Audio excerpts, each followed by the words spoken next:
Hey guys, and welcome back to the Noodle Network, the only channel on YouTube with 3 ways to play with your noodle. So, today on the Noodle Network, we're going to be taking a look at the new Star Wars Battlefront 2 full-length trailer.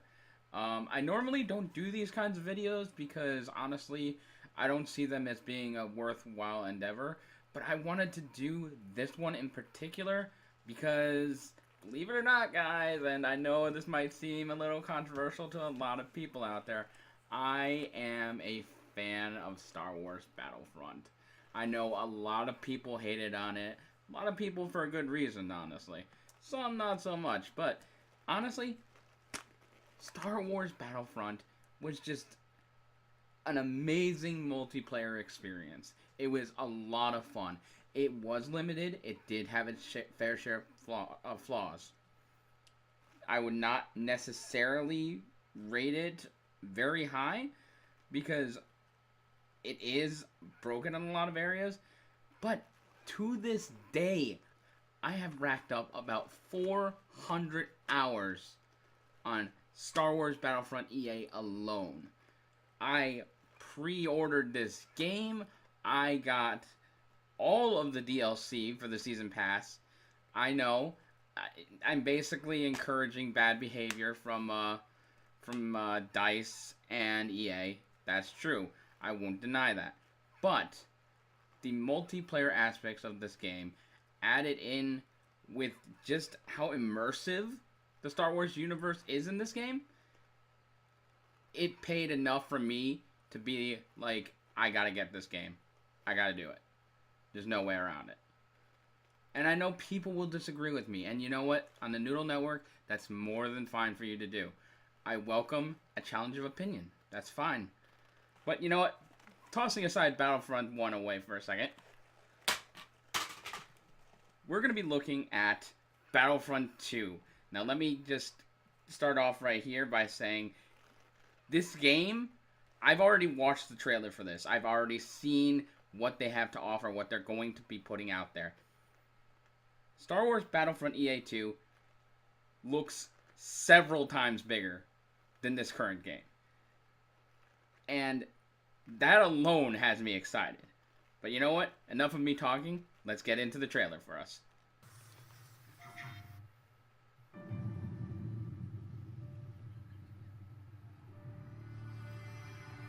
I've waited 30 years. Right away, we see the First Order. Oh, on the Starkiller base, too. I still remember my last orders. Today, the real. That must be our new character. It sounds like we're going from the perspective of the Imperials this time, which is a great thing. I'm a huge fan of the Empire. Oh yeah, look at that. These guys know how to clean up. Taking out the rebels like it's nothing. That's the point, Sergeant.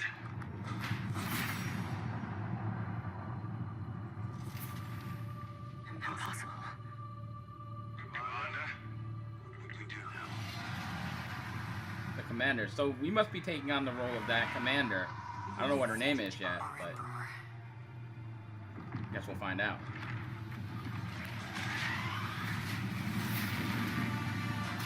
Oh, there's the Falcon. Space battles, please, more space battles, yay. Oh, it's Luke.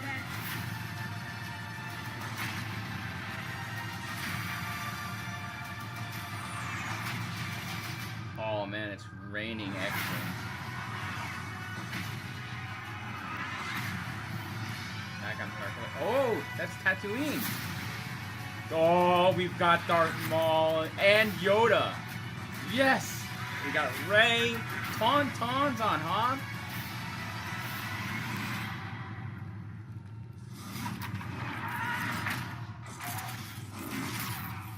Oh boy. And Ben Solo.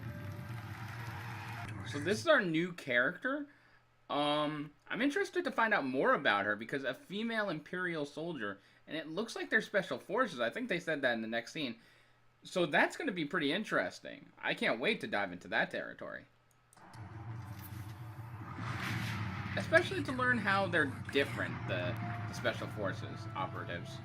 Because we had a sort of semi Special Forces operatives when it came to the Death Troopers and Rogue One.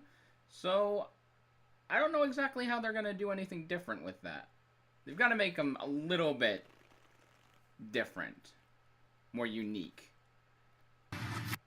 So immediately right here we can see a good image, well, a semi-blurred but good image of the Special Forces operatives of the Empire.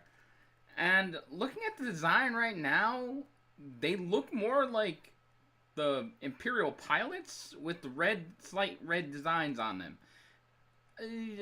I'm not that impressed by the design. Personally, the colors are interesting. Red and black always goes to get good together. I mean, you can't go wrong with that. But the design itself is kind of low-key. I guess that could be what they're going for. I mean, when you're a Special Forces operative. But it still just seems like when it came to Rogue One, when we looked at the troopers there, the Death Troopers, they were all very tall, sleek individuals, but they had this entirely black cloaked armor. The facial features of the armor were more slanted, and they had green glowing dots on the chin right there, I think, and a few other places too. It was more of a sleeker, taller design. It was meant to be intimidating. Whereas these guys, they look shorter a little bit. Maybe like roughly the same average height as the regular stormtroopers, but they don't look that intimidating. Now the eyes glowing red, that's pretty cool. That looks kind of spooky. But other than that, it's not that impressive to me. So I don't know. I don't know what tactically they have an advantage of. Maybe they have force field barriers attached to that big block on their chests? I'm not sure. We'll have to learn more about that as we go on.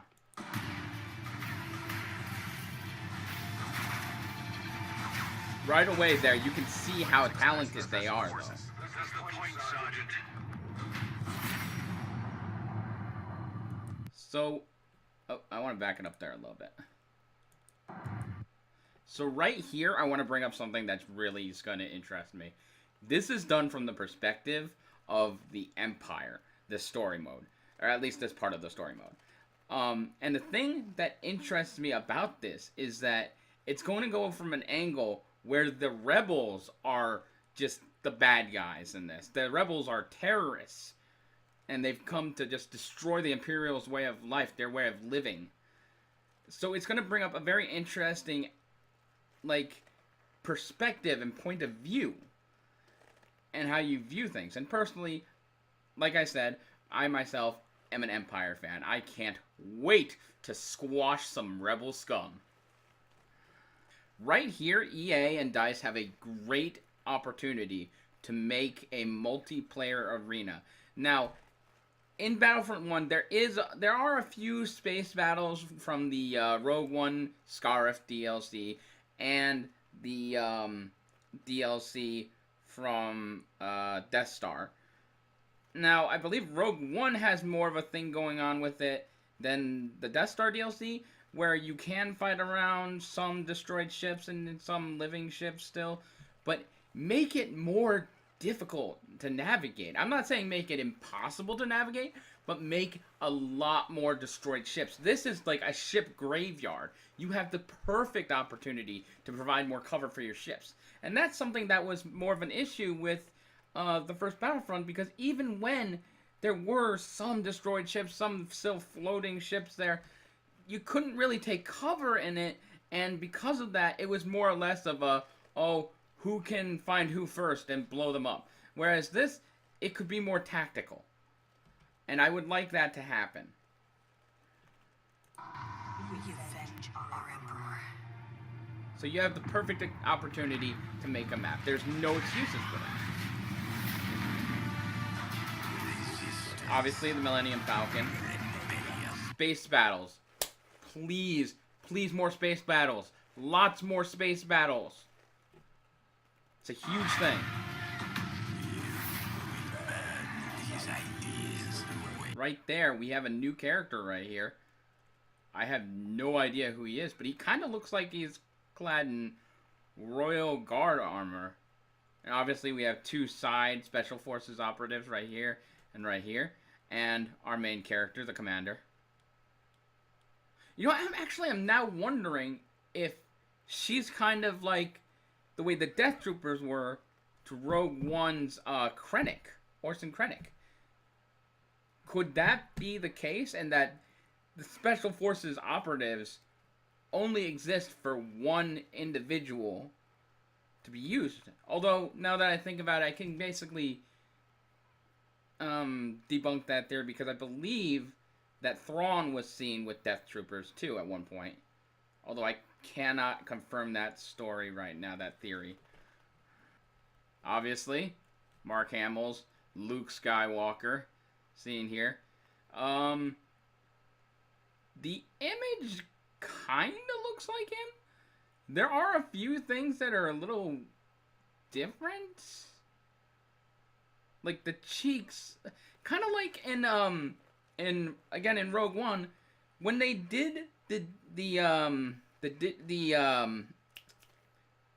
they did the animation for I forget what his name is, Tarkin. When they did the animation for Tarkin, the way they did him was undeniably beautiful and really cool to see how far along and how dedicated Disney was to making this right, and to just improving the technology and making it to that point where he looked like Tarkin. But there were still some shadow issues with it in the movie, and for some reason, and this is the thing I'm actually going to point out right now, and it's the same thing going on here with Luke, the facial features, when the cheekbones go down, it looks like a more inverted fish face, you know? It doesn't look like an actual human. It looks like an alien in this galaxy as opposed to a human, and it looks nothing like Mark Hamill when you have the fish face bones going inwards, carving out a huge portion of the cheeks, making it look less human. It looks a little weird to me and almost sloppy, but otherwise it looks good. Right here we see a battle in some kind of environment that looks like a city, because you see a tree right there. It looks like it's formerly occupied by the Imperials, and maybe the Rebels took over and now the Imperials are retaking the city. Now, is this... I have to ask right now, because is this, like, actual in-gameplay stuff right now without, like, any HUD or anything on the screen? Because that looks awesome. And that was actually one of the problems with Battlefront 1, was that the vehicles were incredibly difficult to pilot. They were not fun. I had to go into third-person perspectives every time I played a vehicle, because playing it in first person is just asking to crash and burn or get hit. It was just horrible. Right here, this looks like the Mos Eisley port. I think, because I remember this dinosaur being in the special edition. God forbid. Oh. Right here. Darth Maul, confirmed for Battlefront 2. Being able to play as Darth Maul is going to be so much fun. But I almost wonder if his character is going to be too overpowered for any of the other players to go against him. Oh, or maybe I'm wrong. We've got Yoda here. That's going to be awesome. Oh, it's Hoth, and those are Tauntauns.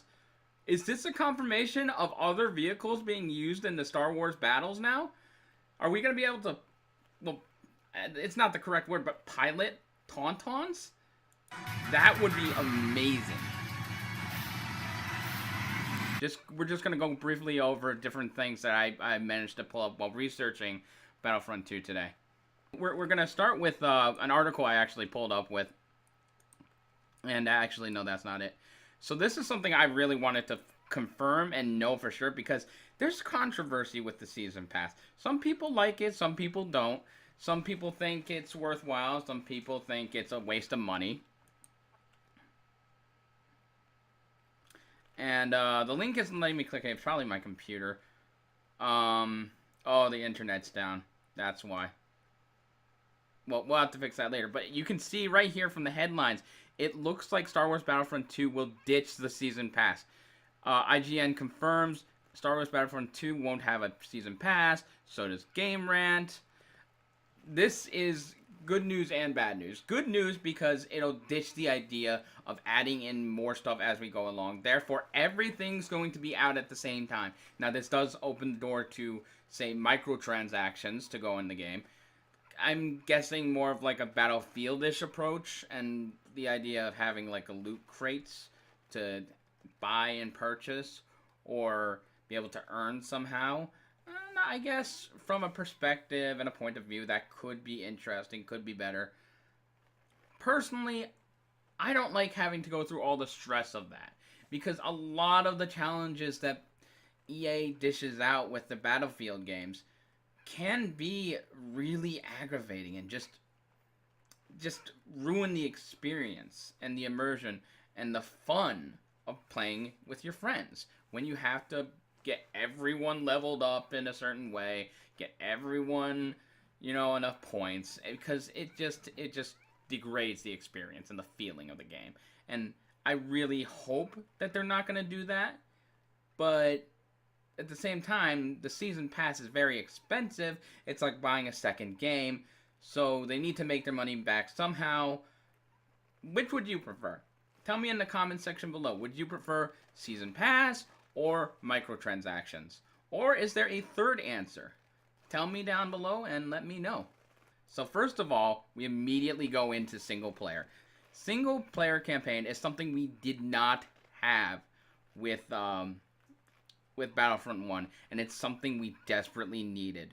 So it's great to know that we're going to be told a story from the Empire's side, and that is going to be interesting. Now, will this be a conversion story where this character gets converted to the rebel side, learning of all the things that the Empire did? Or will it be a straight up story of different sides and perspectives, and seeing how not everyone is as bad as they seem, and not everyone is as good as they seem? Kind of like a Rogue One-ish feel, which is almost exactly what it feels like when Cassian Andor said that he had done many horrible things for a good cause. But what defines a good cause? What defines belief? Is that something we're going to be delving into here? Because that could really bring out some rich storytelling ideas, and I would be pumped to see that happen. So let's take a look at what it says here. A soldier's untold story, single player. Forge a new path as Iden Versio. So this must be Iden Versio, commander of Inferno Squad. So that's what they're calling themselves. The Special Forces Inferno Squad. So I guess they're kind of like Death Troopers in that regard. An Imperial Special Forces unit, equally lethal on the ground and in space. Oh, wait a second. Does that mean right there that you're going to be able to do space battles and like with guns, like walking on the top of a ship and stuff like that? That could be really cool. I don't really know how they do that, but that'd be awesome. Going on, encounter many of Star Wars' greatest characters in a story of revenge, betrayal, and redemption that spans 30 years. So could this be an alternative reality story where maybe like Luke gets killed somewhere, or you have to capture Princess Leia or Han Solo or something like that, or Chewbacca? That could really change things up and make things interesting. And in that regard, it's almost exactly like the idea of The Force Awakens. Or not The Force Awakens, sorry. The Force Unleashed. Where you could kill Obi-Wan Kenobi in the DLC. And prevent him from taking Luke to the Death Star. Or to Alderaan, where the Death Star had blown it up. And where inevitably, basically, they would have all been dead. Expanded multiplayer. It's a little bit hard to read. Excuse me for a second. The Ultimate Battleground Expanded multiplayer. Join up to 40 players in massive multiplayer fights in authentic locations across all eras. Oh, so that right there tells us not only are we getting the prequels and the sequels, but we're also getting the originals. This is awesome. Now, it does not specifically state how much of each category we're getting, and it doesn't state if we're going to be getting episode 8 in this. Now, this game comes out before episode 8, and if they do not have the season pass DLC, then basically we probably won't be getting 8. And if we do get 8, they're going to minimize what they offer, because they do not want to spoil for the movie, because that would be something that you could get fired for, I imagine, by Disney. Let's see. Revel in deep class-based online gameplay. Holy crap. They're doing class-based online gameplay? So basically, I think what that means is we're going to have different classes, like a sniper, a medic, a heavy, and I don't know of any other categories right now off the top of my head. A support. And that would be kind of interesting, because that would explore a more in-depth category to the stormtroopers and to the rebel soldiers. Let's see. Pilot a wide variety of land and air vehicles. It sounds like they're really going to explore that area and expand on that, and I would love to see that happen. And control iconic characters and distinct abilities that can turn the tide of a battle. This could make things really fun. Really, really fun. Oh god, guys. This is probably the biggest complaint of Star Wars EA Battlefront 1. There were minimal space battles, and you had to purchase the DLC to get them. This, they're announcing straight out of the gate. Battlefront 2 is going to have space battles right up, and that is awesome. So awesome. I'm so pumped for that. Wage war in spectacular space battle scenarios, weave between asteroids, fly across Imperial dockyards, and take down massive capital ships. Oh man, that means we're probably going to be able to take down, like, rebel medical bays and star destroyers. I'm sorry, I don't know why I went to medical bays first. I apologize. I'm just really excited. Pilot renowned craft like the Millennium Falcon or Luke Skywalker's X-Wing in exciting dogfights with up to 24 players. Now, the Millennium Falcon is an iconic craft, yes. But Luke's X-Wing? I mean, unless you have R2-D2 in there, it's really not that special. It's still an X-Wing. There was never anything special about it. In fact, it sank in the swamp initially, so there was definitely nothing customized about it. So that's one thing I don't know exactly how they're gonna work with, to make it more interesting. Darth Maul again. Iconic heroes and villains, characters from every era. Play as and against Star Wars' most feared villains and cherished heroes from all 3 eras, including, these are confirmed characters that are going to be in Star Wars Battlefront 2. We've got Kylo Ren, we've got Rey, we've got Darth Maul, Yoda. Those are 4 of the characters confirmed right off the bat. Now, we can pretty much assume Luke and Darth Vader are going to be in there too, because if they weren't, that would be messed up and a very weird decision on EA's choice. And DICE too. Assumably, you'd also have Palpatine and Leia and Chewbacca in there, because if you didn't have the main characters in there, that would feel weird. Now, you don't want to just flood in the main characters of the original. You also want to get characters from later down the line. You want to get characters who are brand new in the prequels and sequels, or characters that have aged, say like an older Han Solo or an older Luke Skywalker, or go from a young Ben Kenobi to an older Ben Kenobi. EA, you should have done that for the first game. Hint.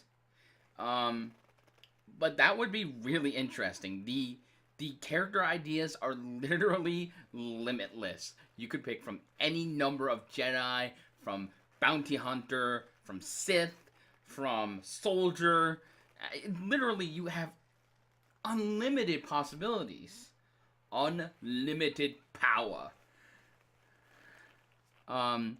Unique upgradable abilities ensure classic characters bring their distinct powers and personality to the battle. Alright, so next is split screen co-op.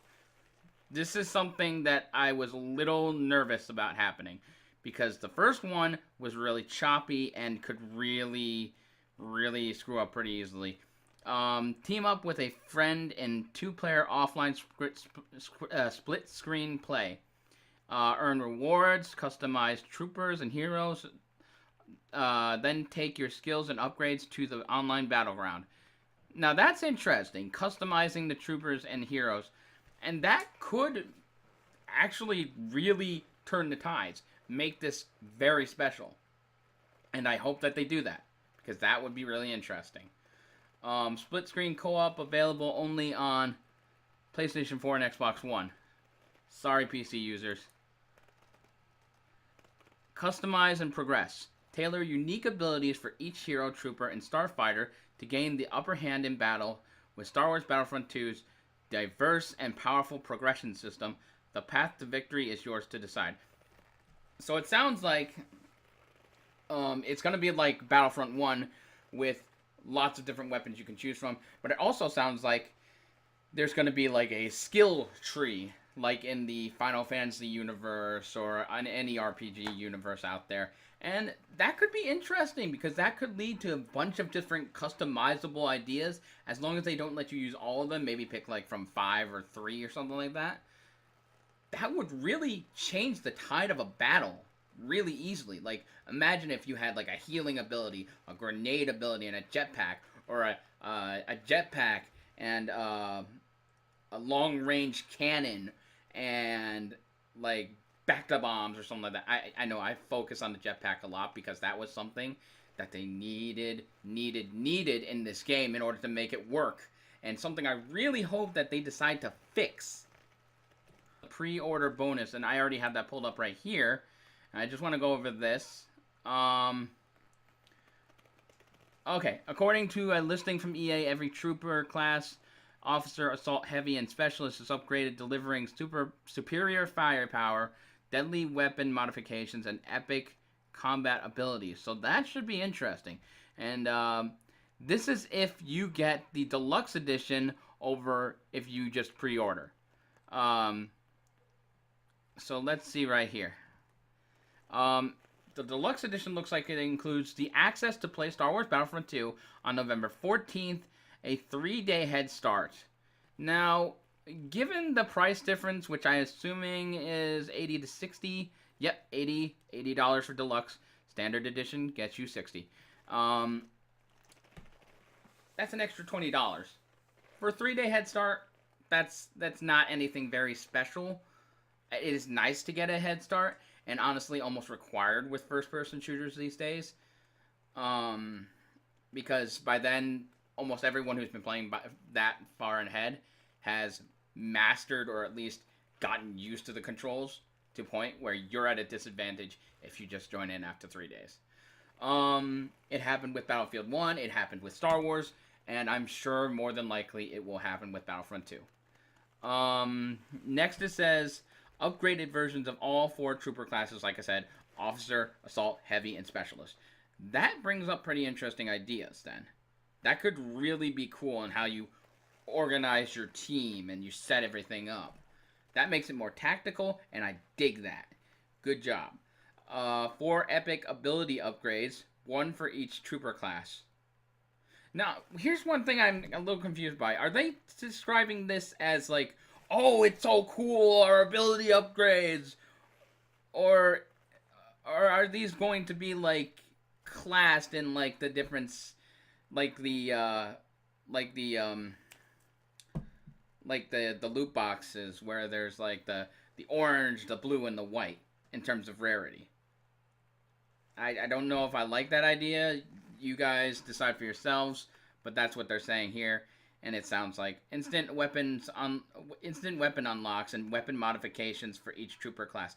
So yeah, weapon modifications sounds like they're getting into some really customizable stuff, and I dig that. But again, it almost certainly confirms the idea that I was saying about the rarity of loot boxes, and just something that they're probably going to be looking into doing.